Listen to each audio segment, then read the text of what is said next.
Good afternoon. It's appropriate that we should be starting late because this is Dr. Greer after all. And I'm kind of famous for that. Welcome to the whole story. The Decolonizing Cross-Cultural Day Institute. This is the third session, and I'm Jill Greer, and we're going to be talking about Indigenous languages and the Academy.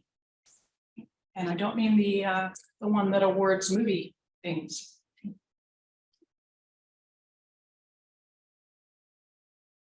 I'm going to have to just do. No, sorry. Okay, which one's going to help me advance? Okay, now you can advance. All right. Ta-da. All right. So you may not be aware, but from 2022 until 2032, it is the decade of Indigenous languages as declared by the United Nations. And this is because we have a crisis. One view, which is the optimist view, is that over 50% of spoken languages will be severely endangered, if not silent, by the end of the century. The pessimistic view would be that between 90 to 95% of the existing languages will be severely endangered or silent at the end of that time. So that's pretty dark. It's a pretty dark view.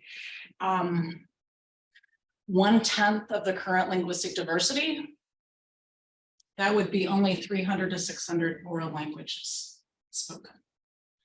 Depending on how you define language, you know, that 3,000 is too low, 6,000 some people think is too high. So usually you'll see a ballpark of about 5,000 for trying to count the number of languages that are, yeah.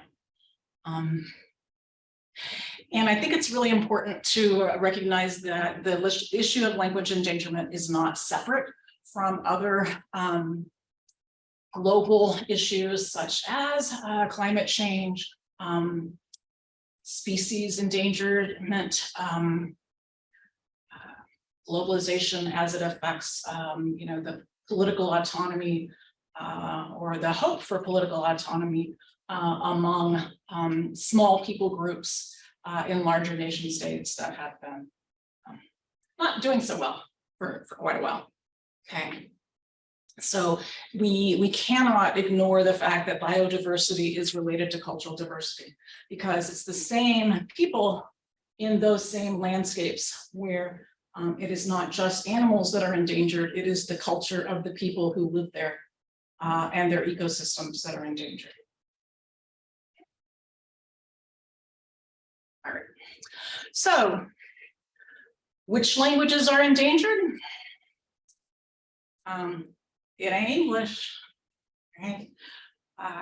It's the languages of the same people who have borne the brunt of last 500 years or so of colonization and the modern form of, really, we should say neocolonialism in terms of it's being done by organizations like the World Trade Organization and by the World Bank and corporations rather than by nation states, but it's still not a good thing, which is hidden by the phrase globalization, which makes it sound like it's not a political process. So just a quick refresher here. I know this is still a Eurocentric talk because it's done in English and we're talking about what European colonists did for the last 500 years. And so I don't want anyone to think that this is unique. You know, Europeans aren't uniquely selfish or greedy or evil. Lots of nation states and empires have done similar things over the past millennia, as historians can tell us. And this is just focusing on our place and our time. Because it's still about us, right? So we can just, really quickly go the papal doctrine of discovery, conquest, genocide, forced labor, massive epidemics, land theft, missionization, forced assimilation to colonizers' culture. And a big part of that from the point of view today is that we have linguistic hegemony, right? One of those fun words from grad school. Those in power make you learn their language, because it's hard to learn another language, especially as an adult. And why bother to learn those people's language when you can just make them learn yours? So native languages were ignored, devalued, and in some cases actually forbidden. All right, so this is a reminder that we are trying to address this issue. The United Nations, there's a permanent committee about the welfare of Indigenous people, and this is an outgrowth of this. The United Nations has been quite open to listening to the problems of Indigenous peoples in a way that you don't get with traditional geopolitical powers individually and so forth. So this is a picture of a beautiful little girl from Bolivia, and hopefully I can get my link to work. So fingers.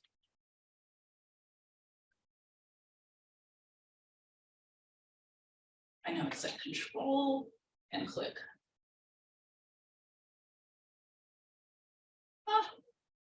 Gonna work.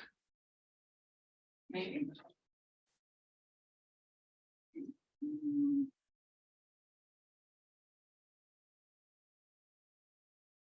Maybe not. It's taking me to YouTube. It's not here. I was afraid of this.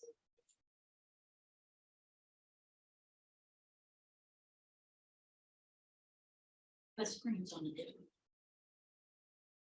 Yeah, that's okay. I mean, I just need it to play something besides a CC's Pizza ad. Welcome to CC. Step right this way to my incredible volume and global buffet. A wondrous world.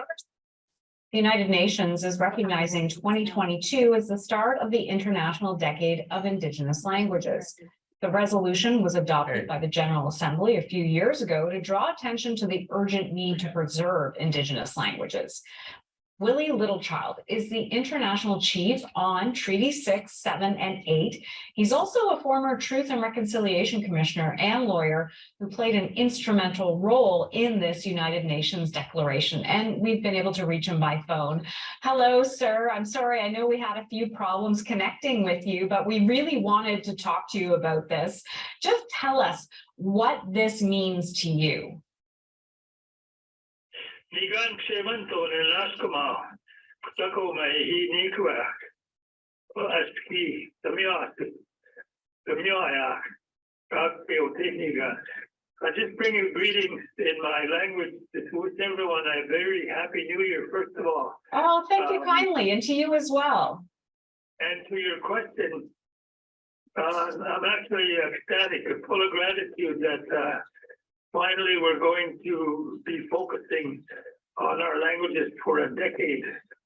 It's taken us a long time to get there. As you know, we had 1 year, International Year for Languages, and of course that's not enough when every 2 weeks one language dies.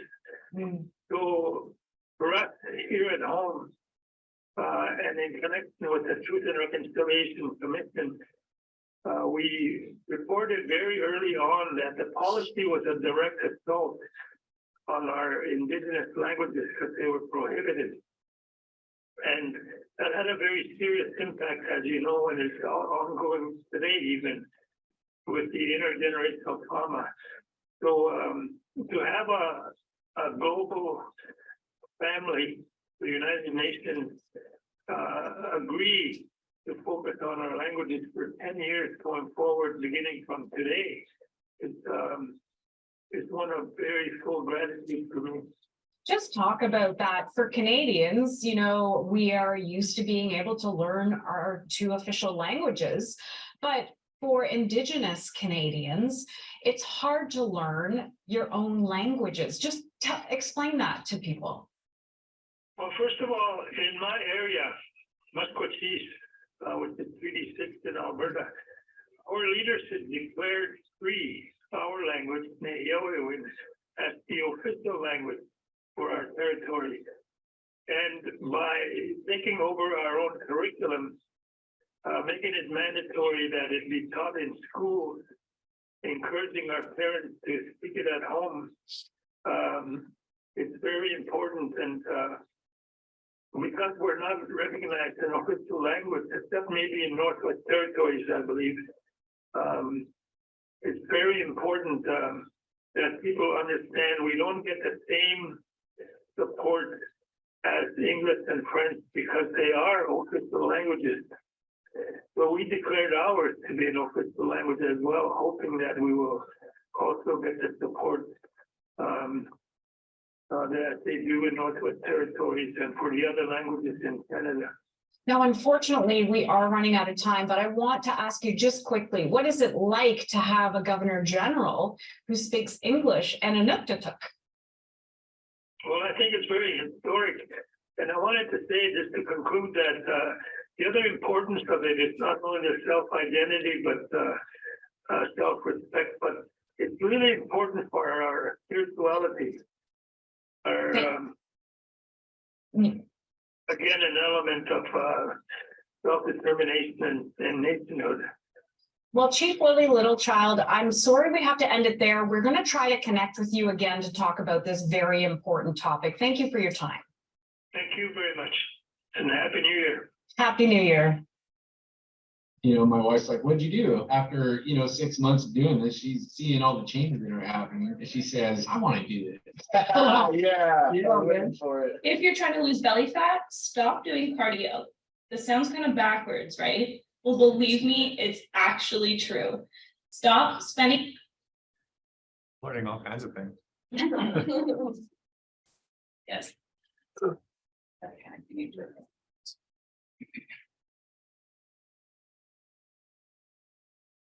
Okay, so a little bit more, this is from United Nations UNESCO New Zealand's National Commission. This was their website talking about the native people of New Zealand, and I'm not going to try to pronounce the Maori. I don't.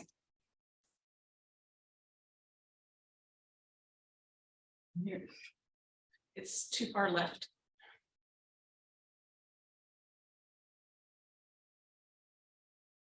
Which is appropriate, right? I've been told I'm a little too far left myself. But there we go. Okay, now it's we go back. All right. So this is the original language, and they have put it into a written form for us. The translation is: when you lose your language, you lose your culture. When there is no longer culture, darkness descends on the village. And then that's the individual's name from that people.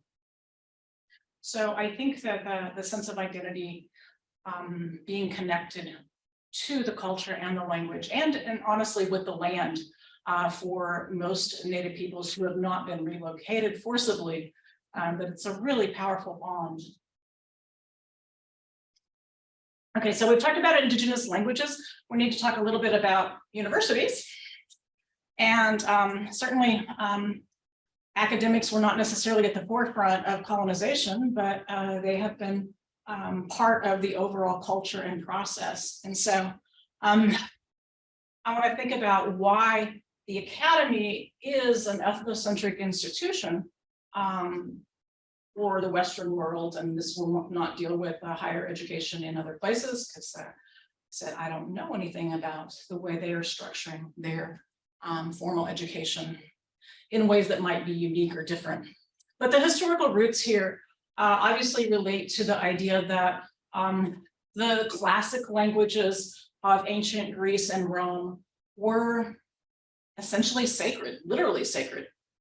Right. First, it is part of the Holy Roman Empire. It is part of the rise of democracy when that becomes more important, but it is hard to overestimate the effects of sort of worshiping Latin and Greek, which in some ways is good because it promoted multilingualism, which is a more unifying force in some ways. It was also a form of elitism. Obviously, it fell out of favor in the United States, at least as part of the populism in universities, I would say. But this certainly has the side effect of making writing seem to be the most important thing. So how can you have a university without books? Books are by definition, you study from an object, right? And so there is this literacy bias that has led to oral languages being less valued and seen as, in some cases, not even real languages. Like, well, it's not a real language unless you can write it. And that's a really biased and unrealistic view of human evolution and human existence. As history and writing have only been part of a very small group of privileged people for a very short time. And the natural state of language is spoken, not written. That's why writing systems are never perfect. Okay, well, we're going to jump up to the 19th century and think about when there start to be some cracks in what's considered the canon. We get social sciences arising, in particular cultural geography and anthropology become influential. And for the United States in particular, this relates to Franz Boas, who was a physicist by training. He had a PhD in physics. That is one of the reasons he traveled to the Baffin Islands and spent a year in the Arctic. And while he's there, he's living among Inuit people on the Baffin Islands. And he learns to communicate with them and he sees their lifestyle. And he comes back with this really radical idea that primitive people aren't primitive. And you don't have to have writing and education to be intelligent. And that, no, Europeans are not superior. And I'm sure that his Jewish heritage sort of probably, and the economic background, his family actually, he had an uncle who was a good friend of Karl Marx's. So he had some political leanings that did lend itself towards more egalitarian thought, I will say, rather than being an elitist in that regard. But he comes to the United States, he starts working at the Columbia University. He works at the New York Museum of Natural History, has a great influence there. He actually starts getting into editorial arguments and appearing before Congress, trying to fight against racism in the United States, particularly against African Americans. But it's all part of this bigger idea that humans have psychic unity, not in some new age la sense, but in the sense that our minds and our bodies work the same way, regardless of where we come from or what education we have. So Boas has a very direct influence on the issue of preserving indigenous languages because of his quest to send his students out to document indigenous languages. And so his people are the ones who start anthropology programs at places like University of California, Berkeley. Alfred Kroeber, one of the very first people there. And you were doing all four fields then. You did archaeology, you did cultural, you could look at the physical types of people, the so-called physical anthropology at that time, and also do linguistics. So he sort of proposed a trifecta, which by modern standards of asking a student to do this for their degree is ungodly. It's way too ambitious, but he didn't do it himself either, to be honest. But this is what he thought you should do. Everyone should write a dictionary and a grammar and have a collection of texts in the original language that have been transcribed and translated. So 3 separate books to properly document every Indigenous language was the goal. Right? It's a big goal. All right. That's our background a little bit there. Like, what if we were to incorporate teaching modern languages, Indigenous languages, instead of just, we've gotten away from Latin and Greek. Unfortunately, as we see there, we're also getting away from languages in general. Okay. So I saw a statistic several years back that only 8% of college students are studying any language, even a single course in a second language. 8%, 92%. I'm trying not to swear on camera. So 92% lazy monolingual parochial Americans. So university budgets are already cutting faculty. So there's a lot of logistical issues on number 2 relating on this. But first of all, the structure of the university itself. How do you get accreditation? Languages that were not formally written, they don't have a body of written literature, you don't have pre-existing experts. You're going to let grandpa, the Navajo elder, decide who is not fluent. We don't work that way. Right? That's not the way that things are set up. So how do you get this? This is an issue right now. Harvard is encouraging their Native American Studies students since 2015 to do like Zoom or video chat lessons with their own heritage language. Catch is they can't get credit. They're taking classes that they earn no credit. And that was the advertisement that says, we are working currently on getting accreditation for these courses. I'm like, wow, 7 years later, you haven't made much progress. Right? It's a sticky thing to deal with. Even if you decide you want to, then what is going to be the curriculum? I think we would probably agree that the standard method of teaching second languages in colleges is not terribly effective, or at least it was not historically that effective. Maybe it's better now. I don't know. The fourth issue then would relate back to the curriculum and to the literacy is like, what symbols will you use? How do you reduce something from the medium of sound and sound systems and morphology and syntax, and how do you reduce that into a two-dimensional symbol set? It's not an easy thing to do. The most famous example of this, of course, so we do have native writing systems north of Mexico. There's not one prior to European contact, but it's a really interesting phenomena called idea diffusion. And it is, as far as I know, uniquely related to writing systems.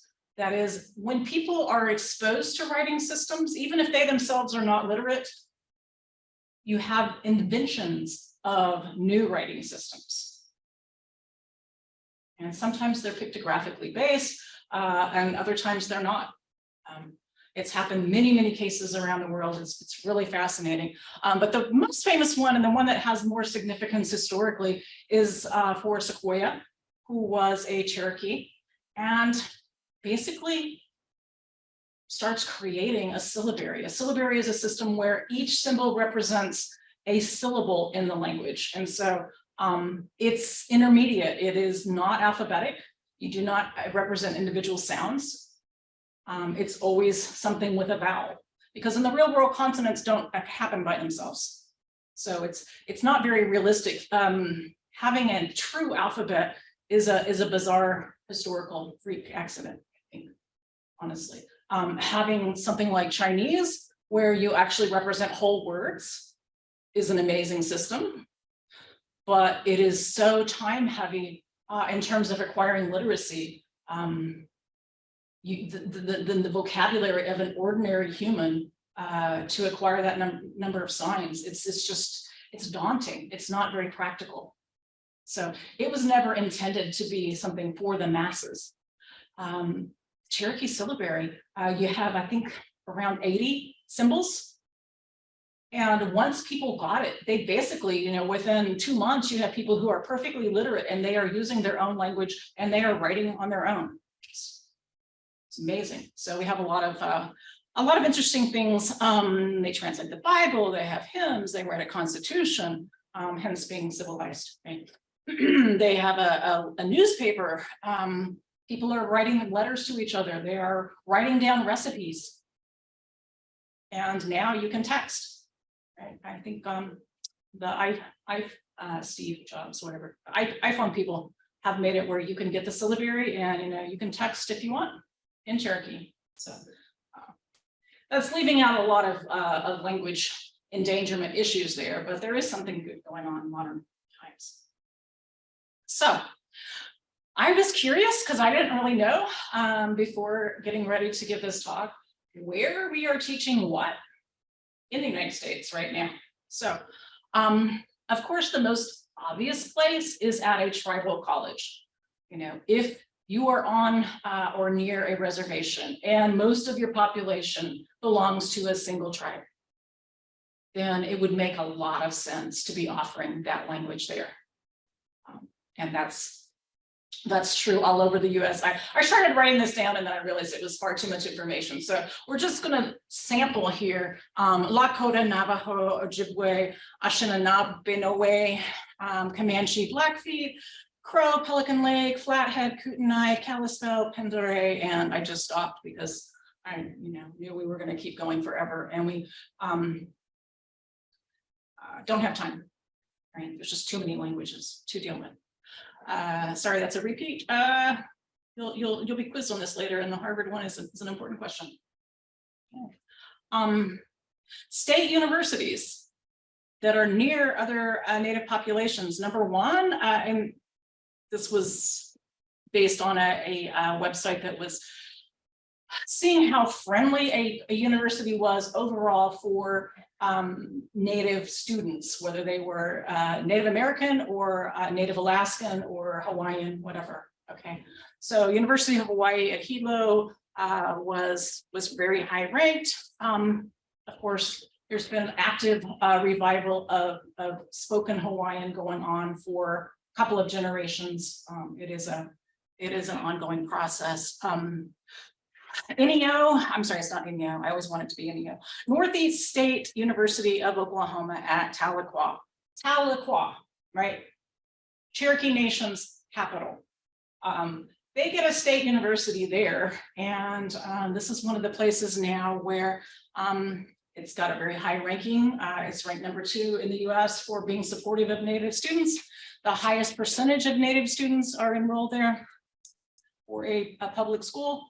And you can actually get a minor in the Cherokee language, which is, 18 hours. 18 hours is not a major, but, or you can get a BA in Cherokee language instruction. So they are preparing to make sure they are teaching Cherokee in K through 12. So they want to be graduating teachers for those students. All right, University of Oklahoma, Norman. Boomer. Okay, nobody's in the room, right? Wrong room. Mariah would have given me a Sooner, I know. Sooner, Boomer, I always forget which way it is, but it's kind of heretical. That's definitely not decolonized, right? That's the irony, I think, of OU being a landmark here. But any OU student can fulfill their Bachelor of Arts language requirement by studying not Italian, not German, not French. They let them do that too, of course. But you could take 10 to 13 hours also in Cherokee, in Creek Seminole, in Choctaw, or in Kiowa. At one time, they used to teach Comanche. So obviously, who is available to do the teaching? This is not necessarily a permanent list. They did establish a Native American Studies program in '94. So they've got a lot of different things going on. If you're a Native American Studies major, you have to go one additional class past the normal BA requirement. So they're trying to make it a little stronger. So it's going to be like 15 hours instead of 18. It's like almost a minor. Okay, probably the premier place, at least in the late 20th century, would be University of Arizona in Tucson. And I think that's in part because of a confluence of things, but you have very close by, you have the Tohono, I'm going to say it wrong, the Odom people, formerly known as the Pima tribe. I used to hypercorrect that until I went this summer to the Institute and met some of the people who were Odom, and I was saying, oh, Odom, and they're like, which language are you talking about? I'm like, oh, sorry, yours. I was reading it in what I thought was good, International Phonetic Alphabet. I'm like, oh no, it's really, they have to talk really slow and emphasize to get that glottal stop to even be perceptible. But anyway, of course, Navajo is predominant just because there are so many Navajo, and it is one of the less endangered languages of North America. So that's the only one I found that was then in the United States that you could actually fulfill a language major in a native language. But you can take enough classes in Odom to do your BA.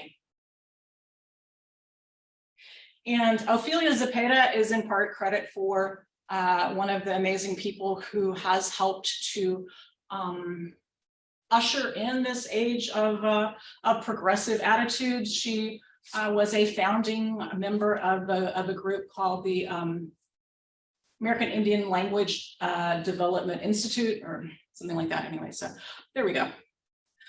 She's also a MacArthur Fellow. I mean, she's a genius. And she is currently the Poet Laureate of Tucson, and she is writing, remind me to give her name to Rebecca for her class next time. If she's wanting poetry and women authors, Ophelia Zepeda is an amazing human being. And they're proudly unveiling recently, they have signage there for the communication building in Tohono O'odham. I'm not going to try to pronounce their the actual thing, but it means the place of the study of language, which sounds like a pretty good description of what a communication building should be. Okay. And so University of Arizona is getting some bilingual signage. I looked up, this is the first article I got actually looking at this topic, was about Australia. And I want to skip down to the quote from this woman in 2014, Jane Simpson wrote, "It's a national embarrassment that it's so difficult for Australian students to study any Australian Indigenous language at tertiary level. As of 2014, there are only 6 Australian Indigenous languages taught in any form at any university in the entire country." So these are the names of those Indigenous languages.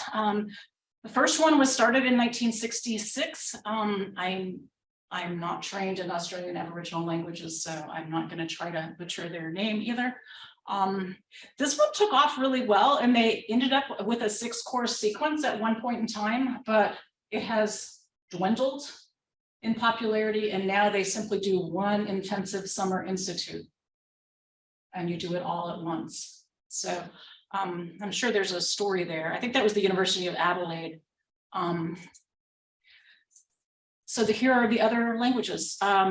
3 of these, I believe, are still spoken, and the other 3 are heritage languages. So we have different situations going on. And Simpson talks about, she's also embarrassed that no one seemed to think it was important to learn these spoken languages, even though you're the health worker who's going into a community and you need to talk to people about managing their diabetes, and they don't speak English. But just because you live in this area and this is who you deal with, well, you get a translator, right? We don't need to learn that. All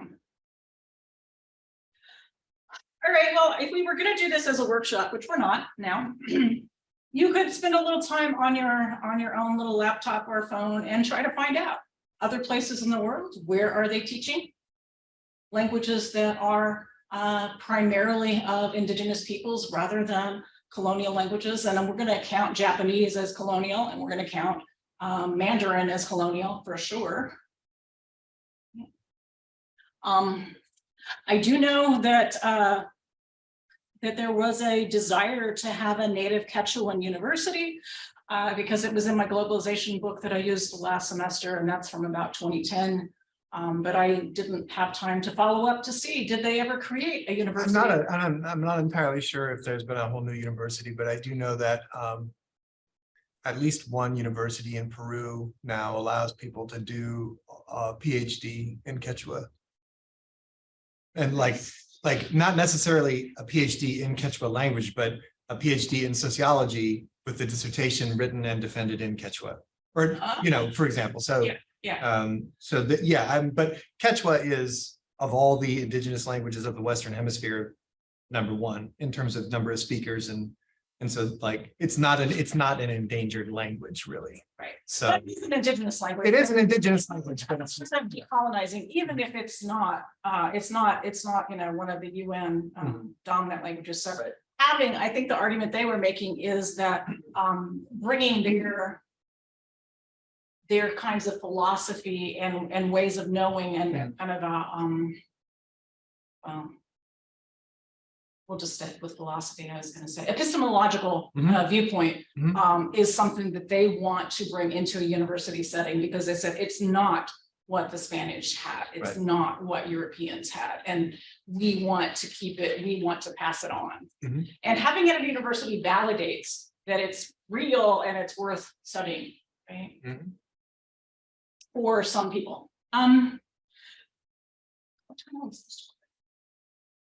We'll say we have 10 minutes, right? And how can we solve the crisis? Well, I don't know that we can solve the crisis, but one potential idea is to have Native people become the linguists themselves. And that's going on, and it in fact has gone on for some time. I mean, we can look back to one of the most famous works on Lakota is Boaz and Deloria, and it's Franz co-authoring with Ella Deloria, who was a native Lakota speaker and woman. So, you know, it's not a new thing. But going into a university setting and earning a PhD in something like linguistics is still a very Eurocentric setting. And so there are issues about using the colonizer's language, and there's all sorts of, you know, internal feelings about, you know, there's actually a poem in English about a Native and First Nations woman in Canada writing about how I don't speak my language and I feel bad, you know, basically how badly she feels because she's divorced from her culture and language, and here she is, she has to write about it in English because that's all she has. Being a minority, the statistics I was saying was like only 2%. It's the lowest college attendance rate of any ethnic group in the United States. Also the highest rate of teenage suicides, which I probably shouldn't throw in there, but it's also true.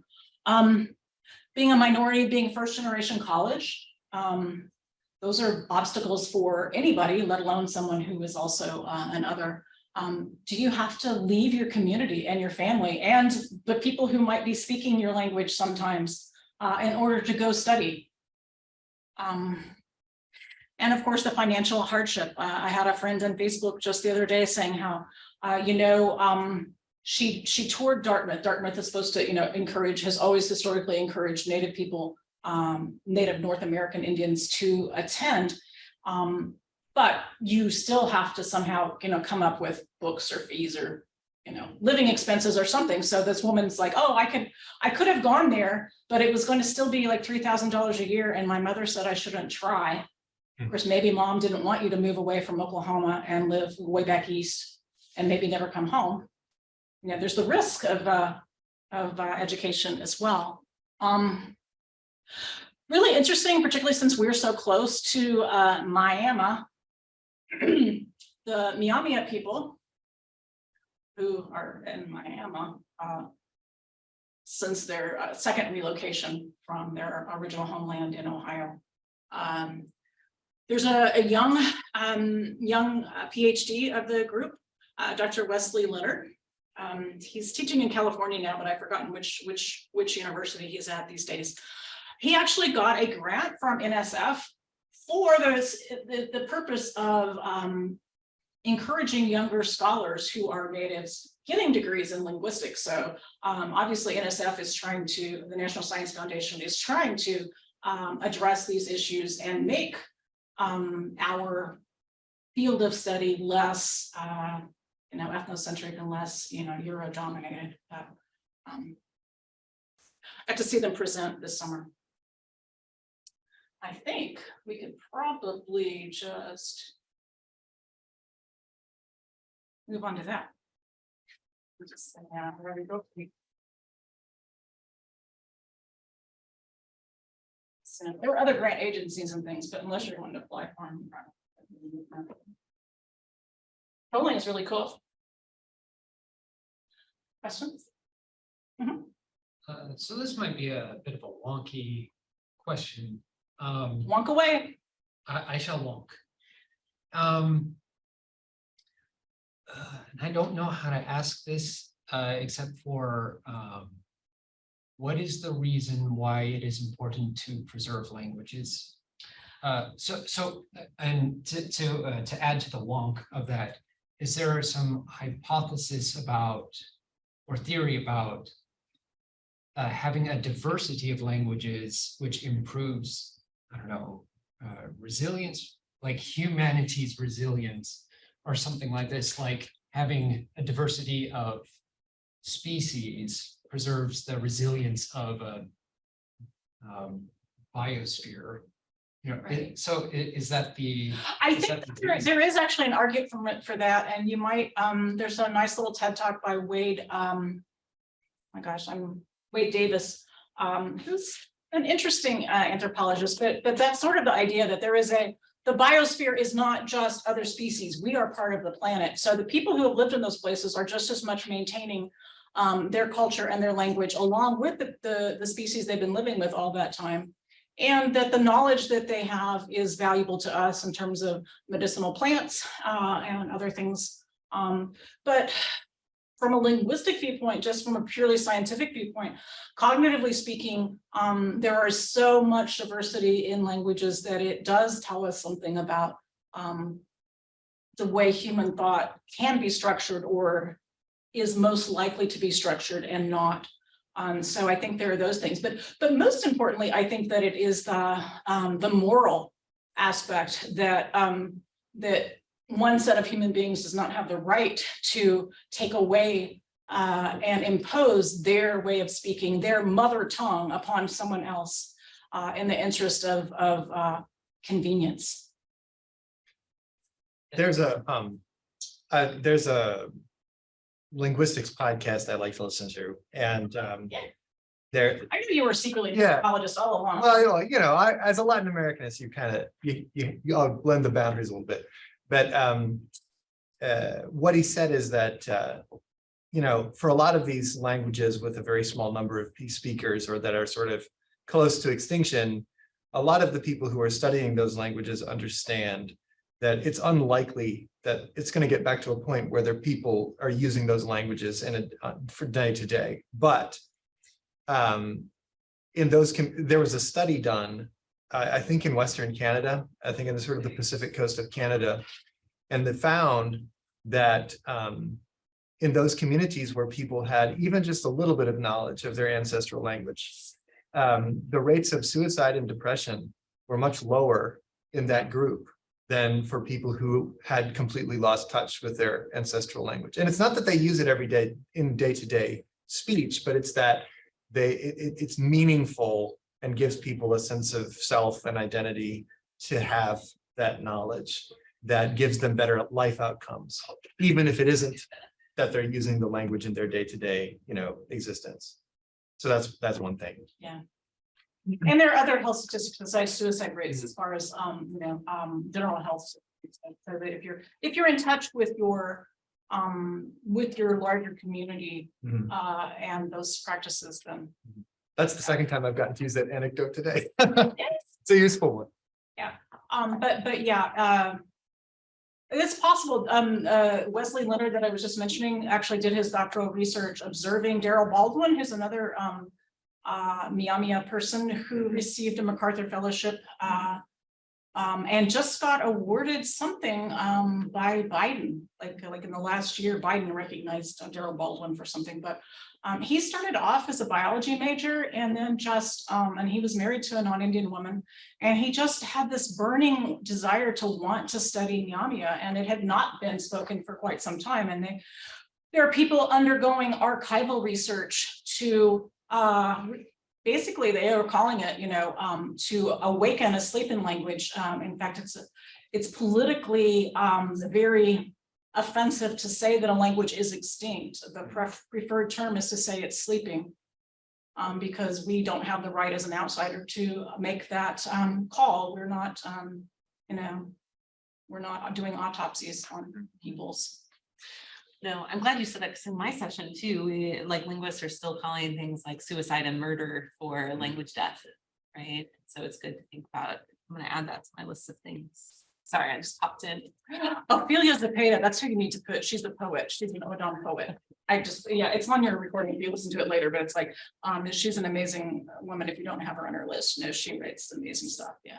I got to see her do a reading many years ago. got to see her this summer do a reading.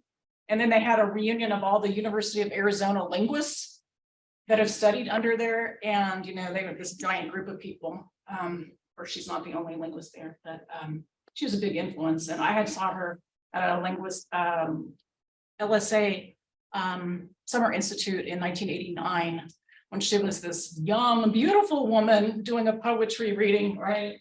Yeah, so I've seen her at the 2 different ages. She's a really amazing person. Thank you. Thank you. Thank